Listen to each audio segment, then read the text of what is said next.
My name is Chloe Foster. I'm 42 years old and work as a pediatric nurse in Chicago. I've been married to my great husband Oliver for several years, and we have 2 children, Amelia and Mason. About 3 months ago, I had what doctors call a near-death experience. It was the most meaningful and altering experience of my life. It was Tuesday evening, and I'd just finished my shift at the hospital. I was heading home, looking forward to eating dinner with my family. The last thing I remember doing was stopping at a red light about a mile from our house. According to witnesses in the police report, a drunk driver blew a red light and struck my car on the driver's side at great speed. The consequences were disastrous. My car had been totaled, and I was trapped inside, unconscious and bleeding profusely. The second thing I noticed was the sensation of floating. It was as if I were abruptly free of my body, weightless and painless. I could see the collision scene below me, crumpled cars and the bright lights of oncoming emergency vehicles. I saw paramedics feverishly laboring to free me from the wreckage. I felt utterly relaxed and at ease as I watched everything happen below. Then I noticed a warm, brilliant light above me. It was the most gorgeous, inviting light I had ever seen. I was drawn to it, as if it were beckoning me home. As I moved closer to the light, I felt immersed in the most magnificent love, deeper and purer than anything I'd ever felt on earth.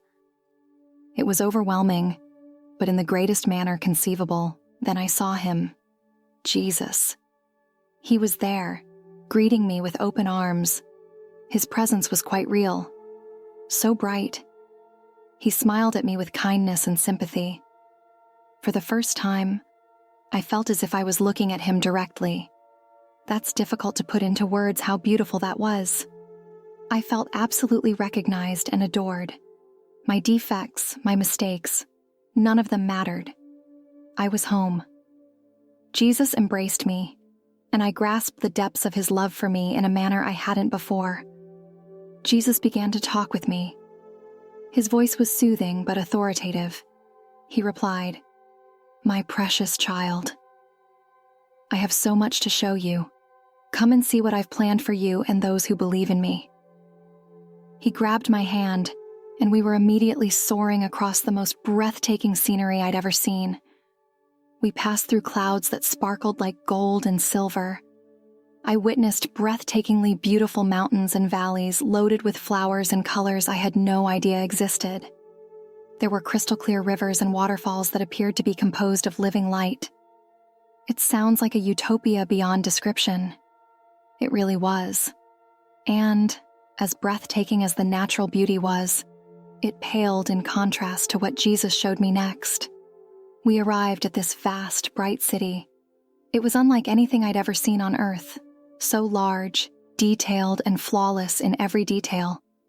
It was arranged in a precise square, with high walls of jasper that glittered like polished glass. There were 12 gates, each made with a single massive pearl. The streets were paved with pure gold, but it was translucent as crystal. The city wall's foundations were studded with precious stones of all kinds: sapphires, emeralds, topaz, amethyst, and many others I couldn't even name. That struck me as similar to the description of the New Jerusalem in the book of Revelation. Jesus affirmed to me that this was the holy city, New Jerusalem, dressed as a bride for her husband. He emphasized that this city is the eternal home he has prepared for all who belong to him. What struck me the most was the light.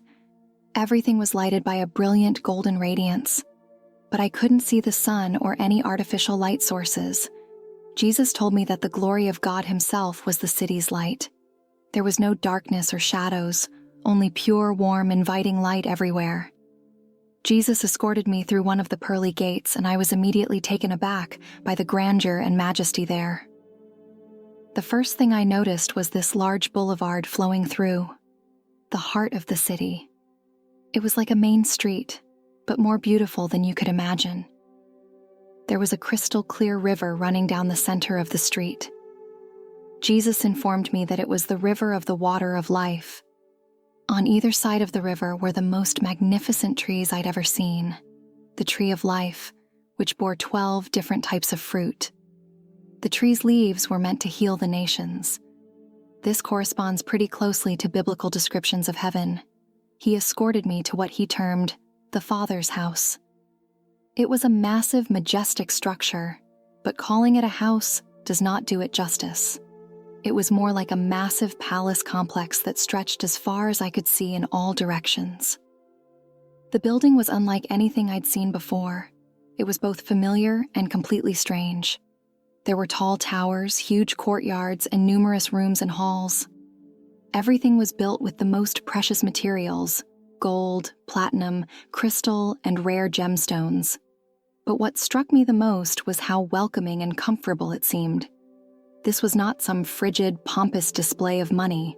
It felt like home. He led me down a lengthy corridor with numerous doors on each side. He came to a stop in front of one door and stated, "This is for you." When he opened it, I gasped in surprise.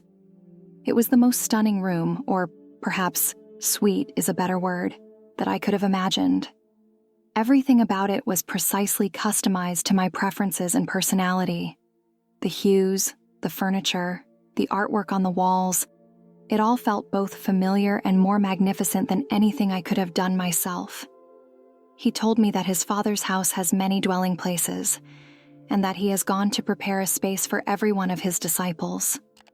These chambers, he added, are eternal homes for God's children, places where we will live in complete communion with him and one another. A few things stood out. There was a lovely picture on one wall that portrayed instances from my life in which I had offered love or charity to others. Jesus stated that they were the treasures I had accumulated in heaven as a result of my earthly actions. There was a shelf full with books. When I looked closely, I saw they were journals of my prayers and interactions with God over the years.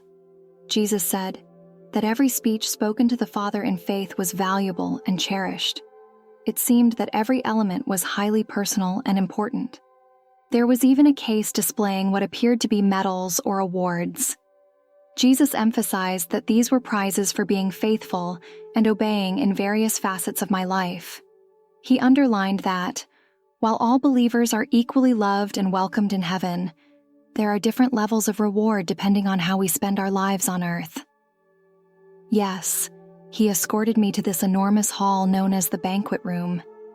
It was massive, with a table that seemed to extend indefinitely. Jesus stated that this is where all of God's children will dine together in perfect harmony for eternity. As we traveled around the city, I noticed more people than I could ever count. They came from every nation, tribe, and language, just as the Bible states. Everyone was filled with pleasure and peace as we worshiped God and enjoyed perfect community with one another.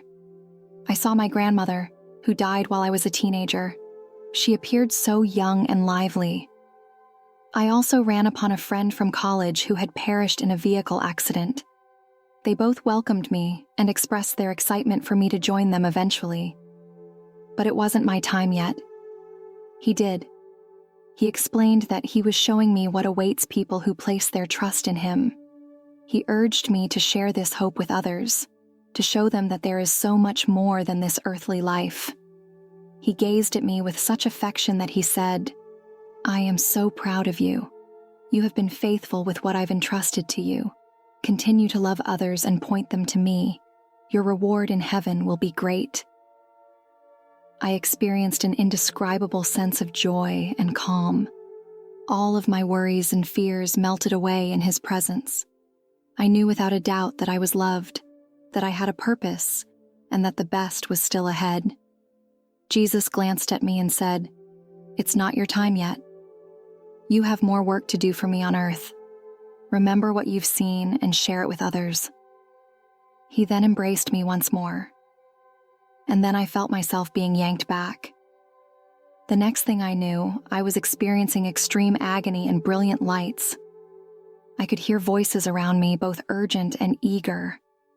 I had been in a coma for 3 days and was only now recovering consciousness in the intensive care unit. It must have been a shock to return to physical reality. Yes, it was. Part of me did not want to leave the great calm and joy I had felt. but I also felt a renewed sense of purpose and goal for my life on earth, in every manner possible. I have an entirely new outlook on life and death. I'm no longer terrified of death. I know what awaits me on the other side. But I also have a far deeper understanding for the value of each day we have here on earth. My faith has been boosted beyond measure. It is one thing to believe in heaven and eternal life. It's a completely different thing to have first-hand experience with it. I am certain that Jesus exists, that his love for us is limitless, and that he is preparing an incredible future for everyone who believe in him. I am confident that many people will be moved by your testimony. Now I'd like to delve deeper into some of the specifics of what you witnessed and experienced. The sheer enormity of the metropolis beyond imagination. Jesus told me that it was miles in length and width, and height is a perfect cube. Consider a city that extends from New York to Denver, and then that same distance straight up into the sky. It's nearly impossible to understand the scale. Despite its massive size, everything seemed perfectly organized and easy to browse. There were lovely parks and gardens around the city. I observed gorgeous buildings that appeared to be hubs of learning and creativity, and worship. These glittering golden streets connected everything. The light appeared from everywhere and nowhere at the same moment. It felt as if the entire atmosphere was infused with a warm golden radiance. Jesus stated that this was God's splendor shining down on the entire city. There was no night or darkness, only everlasting, flawless light. The only thing that struck me was the ideal temperature. It wasn't hot or chilly, but wonderfully warm and cozy. The air felt really clean and refreshing to breathe. And there was a sense of pulsating life everywhere, in the plants, the water, and even what appeared to be inanimate objects. Everything felt alive with God's presence. The city was packed with people, more than I could count. They were from everywhere. People of every ethnicity and age group are dressed in these lovely, brilliant white robes. Everyone appeared healthy and lively, with no illnesses, disabilities, or symptoms of aging. I had brief interactions with a few others. What struck me the most was the pleasure and love emanating from everyone. There was no fear, distrust, or embarrassment. Only genuine delight in meeting and bonding with one another. I noticed people engaged in a variety of activities. There were groups assembled for what appeared to be study or discussion sessions, while others created exquisite works of art or music. I noticed people caring to the plants and parks. However, everything was done with a joyous purpose, not as work, but as a delightful expression of creativity and service. The music of heaven was breathtakingly wonderful. There was a persistent undercurrent of melody throughout the city, as if a celestial symphony never finished. I heard choirs singing in perfect harmony, instruments I'd never heard before, and what appeared to be the elements themselves joining in on the melody. It was as if all of creation was continuously praising God. That sounds breathtaking. Jesus clarified that, while salvation is a free gift received through faith, there are rewards. Heaven is depending on how we live our life on earth.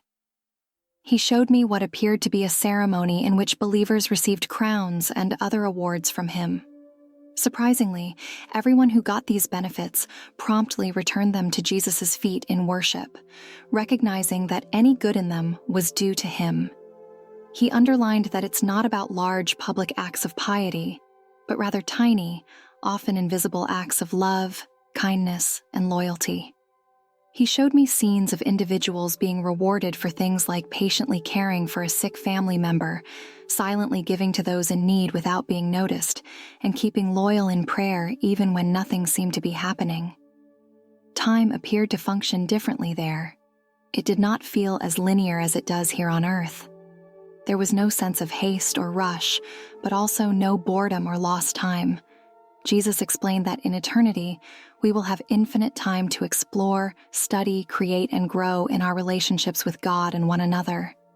Does this imply that we will know everything quickly in heaven? No. We do not become omniscient. Jesus taught me that heaven is a place of constant discovery and wonder. There are libraries full of knowledge to discover, new skills to learn, and infinite depths of God's nature to investigate. He stated that we shall continue to grow in our comprehension of His love and the wonders of His creation throughout eternity. That certainly calls into question the concept that heaven is a static, possibly dull place. It's difficult to convey in worldly terms because it's so different from what we have here. There's an ideal mix of rest and exercise, personal goals and communal involvement. I witnessed people enjoying meaningful relationships, engaging in intriguing talks, and working together on innovative initiatives. But underneath everything was a constant awareness of God's presence and a perpetual attitude of devotion. It sounds like the exact embodiment of how we were intended to live. Did Jesus reveal you anything about the new earth described in the Bible? Yes, He did. He escorted me to the viewing room in my Father's house. It was like a gigantic observatory with windows that gaze out over the most breathtaking vistas I've ever seen. Jesus emphasized that this was the regenerated earth, similar in some ways but perfected and free of the ravages of sin and decay. It was absolutely lovely. I observed enormous virgin woods, sparkling lakes and rivers, gorgeous mountains and verdant valleys. The colors were more vibrant than anything on our own planet. The animal kingdom was in complete harmony. I saw lions sleeping down with lambs, just like Isaiah predicted. There was no evidence of pollution, deterioration, or death anywhere. He emphasized that we will have the pleasure of discovering and stewarding this new creature. He hinted at adventures and discoveries that were beyond our current imaginations. However, he underlined that, while the new earth would be wonderful, our primary joy and focus will always be on our connection with God, and it was one of the most sobering aspects of my trip. He showed me a large white throne with all of humanity assembled around it. I observed that every person's life was being examined, every thought, word, and deed exposed. Christ's blood covered the sins of those who believed in Him. However, for those who had rejected Him, the prospect of facing judgment without that covering was horrifying. And that was heartbreaking. He showed me a region of total darkness and misery, cut off from God's presence. He stated that this was never His intention for anyone, but that He values the free will He has given humanity. Those who reject His gift of salvation ultimately choose this separation. It increased my desire to share the message with others. Seeing the truth of eternal separation from God made me recognize how important it is for people to comprehend the choices they make in this life. It's given me much more confidence in sharing my religion and inviting people to know Jesus. Throughout my trip, I saw countless angels. They looked to have varied roles. Some were engaged in devotion, while others appeared to be messengers, guardians. Jesus emphasized that angels are created beings that, unlike humans, serve God and play a part in carrying out His goals, both in heaven and on earth. I had a few brief interactions. They were tremendously gorgeous and strong, but also modest and solely intent on worshiping God. One angel told me how they rejoice whenever a sinner repents and returns to God. One of the most beautiful things Jesus taught me was about prayer. There was an area He referred to as the incense room. It was filled with golden bowls, which Jesus indicated contained the prayers of God's people on earth. I saw them rising like incense before God's throne. It underlined how much God appreciates and answers to our prayers. Jesus demonstrated that every honest prayer is heard and answered, but not necessarily in the way we expect. Sometimes the answer is yes, sometimes no, and sometimes wait. But He informed me that God always replies out of perfect love and wisdom, even if we don't comprehend it from our limited perspective. Jesus led me down an extremely long corridor with numerous doorways. He explained that. Each door led to a unique living space for a believer.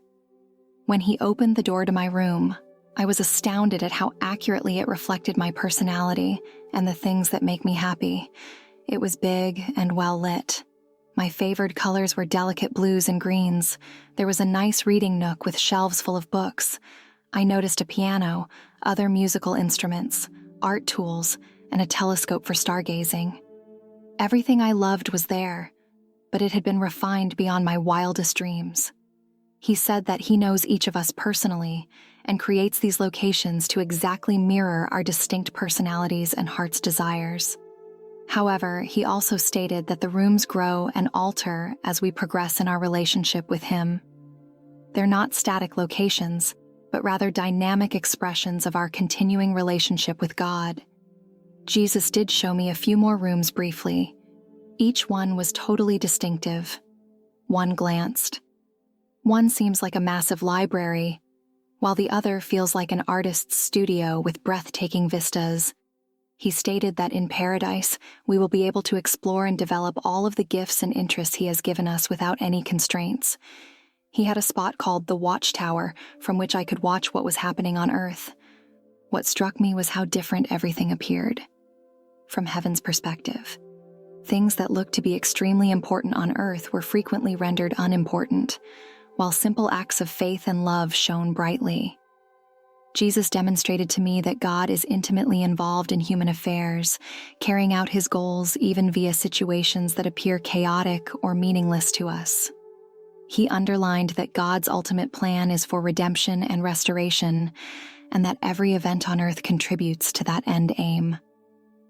Jesus demonstrated to me that there is a strong connection between the church on here and the saints in heaven. He described it as the great cloud of witnesses mentioned in Hebrews. I saw that folks in heaven are aware of and interested in what is happening on earth, particularly in the lives of believers. They, in a sense, cheer us on as we run our spiritual race. That's an optimistic thought. His primary message was one of hope and urgency. He wants people to know that he loves them passionately and has planned a great future for those who place their trust in him. But he also emphasized the need of being prepared and living every day with eternity in mind. He cautioned against becoming overly preoccupied with material possessions and losing sight of what truly counts. He highlighted the significance of being connected to him via prayer and Bible study. He also warned against fraudulent instructors who misrepresent the gospel message.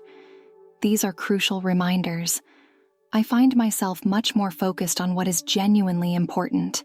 Material possessions, career progress, and worldly success no longer seem to be as vital as loving God and others. I am much more intentional about sharing my religion and demonstrating Christ's love to everyone I meet. I understand how unbelievable it sounds, and I would have been doubtful before it occurred to me.